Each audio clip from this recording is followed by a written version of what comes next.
Prince Julian, who later became the Emperor of the Roman Empire, was someone who wasn't destined to be emperor.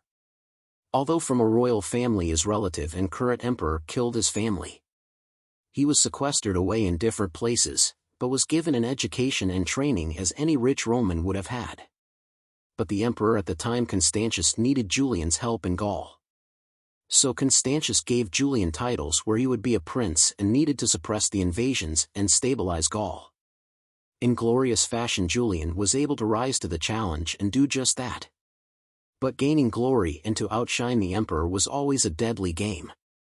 During the invasions, dozens and dozens of cities and villages were burnt to the ground and totally destroyed. Everyone in the towns were killed, ran away, or became slaves.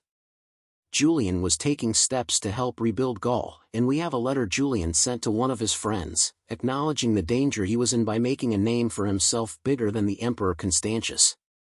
Julian said, "Was it possible for the disciple of Plato and Aristotle to act otherwise than I have done? Could I abandon the unhappy subjects entrusted to my care?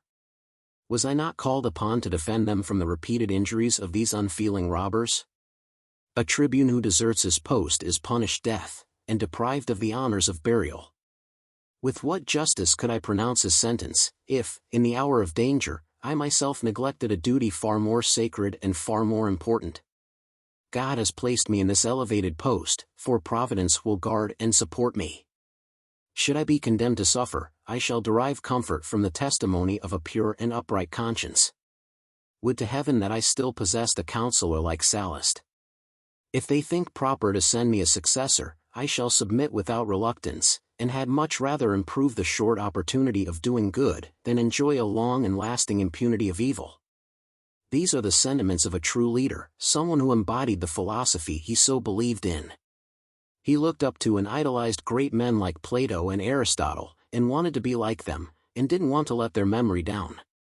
This is the same way that George Washington knew the story and looked up to Cincinnatus, who was a Roman statesman who freely gave up power.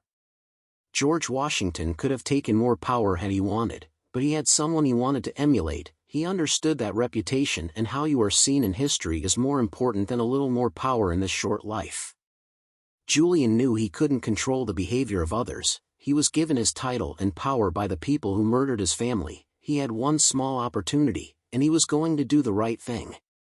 To look out for his people, to suffer the hardship of military life, to try and rebuild the life that was destroyed for them.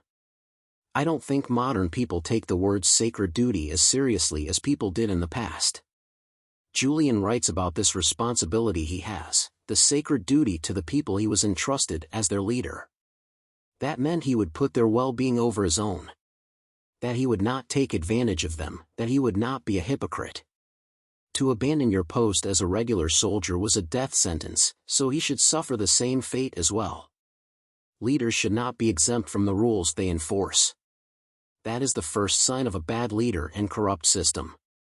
When the leaders have a different set of rules.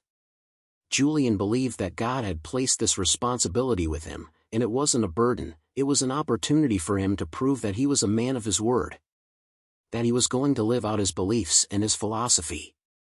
His last sentence is maybe the best one, which is had much rather improve the short opportunity of doing good than enjoy a long and lasting impunity of evil.